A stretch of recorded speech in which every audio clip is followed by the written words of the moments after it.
You look at the famed artist Leroy Neiman as he does his sketches in the pits. And of course, his eye is drawn, as are so many in the racing world, to the work of Roger Penske and his team. But out on the track, after 15 laps of 200 in the 1987 Indianapolis 500, Mario Andretti continues to hold the lead. Rick Mears chasing him. And behind Rick Mears, the third-place car is that of Bobby Rahal. Meanwhile, this is a stage of the race where you look for somebody who is moving up fast. And today, there is an eye-catching car coming up very rapidly in the field after starting back in the pack. Now all the way up to 12th place, Danny Sullivan. Sam Posey, I think it's impossible for Danny to ever be really overlooked. His public figure role transcends the sport now, but he may have been overlooked competitively here. That's true, because the perception is that Danny is not as good on the ovals as his teammate Rick Mears, and he is overshadowed here. But listen to this statistic. His winning percentage in 500-mile races is 20%, and that is higher than of any other active driver. A.J. Foyt is second. So really, we are looking at somebody that we may be going to hear a lot from. Now, as we're back to the leaders, Jim, you see that Mario Andretti is already having to cope with the dirty air of cars that he is lapping. Indeed, he was lapping cars as early as the 12th lap, Bobby Unser. That's soon. I mean, that's really quick. That means that compared to the field, Mario is really going fast, and that's what we expected. We've had some cars already in and out of the pits. Well, there he goes to the inside, past your brother, Al Unser, and he gets past Al pretty easily, and now moves up on the car just ahead of him. That has to mean that Al's having problems. Mario's lapping a car that should be going a lot faster than that, a little too early. Well, you saw the 12 leaders there as we ran through them quickly via a graphic. And as the race goes on, we'll continue to update you on the full leadership field. Now, here goes Mario once again, I believe, past the car of Davy Jones. Yes, that promising rookie. But now let's go. Here's a car slowing down. It might be McPherson. I think it's Jeff McPherson, one of the rookies in the race. Car with a Honda engine. Only 2 Honda engines. There's some Chevrolet engines, some Cosworth engines, and some Buick engines. But here is a Honda headed for the pits. Well, what a thrill it had to be for McPherson just to be here today. 2 years ago, he was racing in Tasmania and New Zealand. And today, he started the Indianapolis 500. Let's go to Jack Arute. 2 guys that you reported on that have been in and out of the pits. One, of course, was Emerson Fittipaldi in car 20. He pitted very early on lap 13. He said he had a problem. He couldn't drive the car. It was so very, very loose. They took on fuel and treated it like a normal stop. A normal stop is not going on behind me. They've got a transmission on Randy Lewis's car that's tooled by A.J. Watson that will not stay in any gear. So obviously they can't go any further. Let's go back to the tower. Thank you very much, Jack. And quickly now, let's get back into that cockpit piece as Sam Posey shows us the inside of Mario Andretti's car. Here is a look at the cockpit of Mario Andretti's Lola. You see the instruments, and below them, the narrow space for Mario's legs. 200 miles an hour is roughly 300 feet per second. At that speed, Mario's look at these instruments will be nothing more than a quick glance, so each is positioned for maximum readability. Here's the turbo boost gauge. If all is well, it will read about 47 inches when Mario is running wide open on the straights. The tachometer. With race day gearing, the plan is to turn the engine, which is one of the new Chevys, 11,100 RPM. This gauge has 2 needles. The red one shows oil pressure and the white oil temperature. Both are warning signs for engine failure. At the top of the screen, a light that tells Mario his fuel's running out. This light, big, to really get your attention, comes on if the engine's about to blow. The water temperature gauge, upside down so that if the temperature rises, it will catch Mario's eye. For emergency only, the fire extinguisher. On the left side of the cockpit, a knob which adjusts the front sway bar and a lever which adjusts the rear. Another knob, it adjusts the turbo boost. And over on the right, the gear shift. 5 speeds, but once you're on the track, you use 5th gear only and don't shift. So that's it. Gauges, lights, and levers, the vital links between Mario and his car.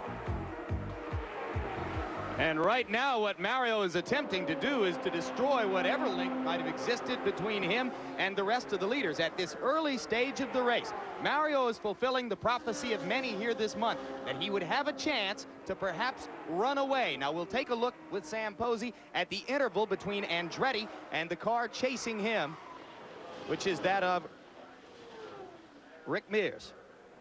which is the yellow car we see coming off of turn 4 in the middle of that pack. And there is Mears, and there is the interval. Actually, it's a little longer. You clocked on Unser because Mears is the second yellow car. It's really closer to 13 seconds. Or more, even. That's extraordinary at this early stage of the race. Mario is fulfilling, as you said, Jim, really much more even than expected of the promise of his speed. Meanwhile, Kevin Kogan, last year's runner-up, is in for an early pit stop. None of the leaders have pitted. A normal sequence would have them coming in about 11 laps at about the 32-lap mark. Bobby? Mario is just literally running off with it right now. It means one thing important. He's getting through the traffic. He's working in the dirty air or the disturbed air a lot better than Rick Mears is, or Bobby Rahal. That might be an indication of how things are going to look for a while. Well, in fact, Rahal has dropped back. As you can see, the distinctive car of Guerrero is the one which has now moved past Rahal and into third place. And you talk about working in traffic. When Roberto Guerrero started 22nd and last at Phoenix last month and came all the way through the field to win, his big edge was that the car was much faster in traffic than his competition. Guerrero is just plain fast, though. Only Mears, Rahal, and Al Unser have ever driven a lap faster anywhere than Roberto's 2:18 at Michigan last year. And in the Indy 500 last year, I think this is a really interesting point. He was faster on this track than Rahal. You see Gordon Johncock in the pits. He was faster on this track than Rahal, but he spent more time in the pits. Johncock, 50 years old, coming back after a 2-year layoff after his announced retirement here 2 years ago. And this doesn't look like a good day for him so far, Bobby. Well, it's an early pit stop. It's 23 laps in. That's too much. It might be an indication, though, Jim, that the Buicks are not doing so well on fuel mileage. We'll have to watch that. All right, let's quickly go down to the pits again, this time to the Andretti pit. We're with car owner Carl Haas, and Carl, Mario's been fast all month, and he's out there really with a big lead. Is he saying anything on the radio about the car? Well, no, everything. We're still too early in the race to say anything. We'll have to see after first pit stop. How many more laps till you'll come into pit? I'm on the radio with him right now. I really can't talk to you. Okay, Carl Haas busy with his driver, Mario Andretti, right now. They say they'll try to pit. We just asked him if the first yellow comes out, but they'll have to do it pretty quick. Maybe Bobby Unser can give us an idea if they go green from here on out when we're going to look for those stops. Back upstairs to Jim Lampley. Incidentally, that was a good job, Jerry. Carl Haas isn't an easy man to deal with on a normal day, and this is by no means a normal day. Jim, they'll all start coming in at about 1 to 2 laps. Most of them 1 lap, some of them 2 laps. So we're going to see pits, and we're going to see a lot of strategy change right now. Now, you say 1 to 2 laps. That would be on the 25th or 26th lap. Couldn't they conceivably go several laps farther with the fuel in the tank? They can't gamble on it this early in the race. It's 2.5 miles around this track. It's really 3 miles if you consider when you have to come in the pits at the north end of the track. So they must be a little bit conservative early and see how their mileage goes, and they'll change their game plans as they go on into the race a little further. Well, as you get ready for those pit stops, Sam Posey, and we look at A.J. Foyt in for an early pit stop. Of course, his teammate George Snyder is already out of the race. A.J.'s car, we were told briefly, was smoking on one of the parade laps, but then later that report was rescinded, and so we never said anything about it to you, but A.J. came in a little bit early. Well, yeah, but if anybody was going to pit early, it would be A.J. because he didn't know whether his car was going to feel right underneath him or not. Probably it didn't, so he took the opportunity to get it reset as fast as he could. They did do a little mechanical work on that car to try to improve the handling during that stop. Sam, all the pit stops then, like with Foyt, were normal. They're all starting to plan from 25 to 27 laps. And that's when we're going to see whether the Buicks, the Chevrolets, or the Cosworths have more fuel. We'll start figuring that out pretty quick. Now there is second place as Guerrero has gone past Mears. That is occasioned by the fact that Mears is going to come into the pits. So now let's watch what is regarded by many as the standard in the industry, a Roger Penske pit stop with Rick Mears' car. Notice how bumpy that pit lane is. They come down at over 100 miles an hour at first, duck in here, and then you must stop exactly on the correct mark, which Mears does. Many people say that the first pit stop of the race is one of the most disorienting experiences in the race, Bobby. You've been going as fast as you can. Let's go down to Jack Carew.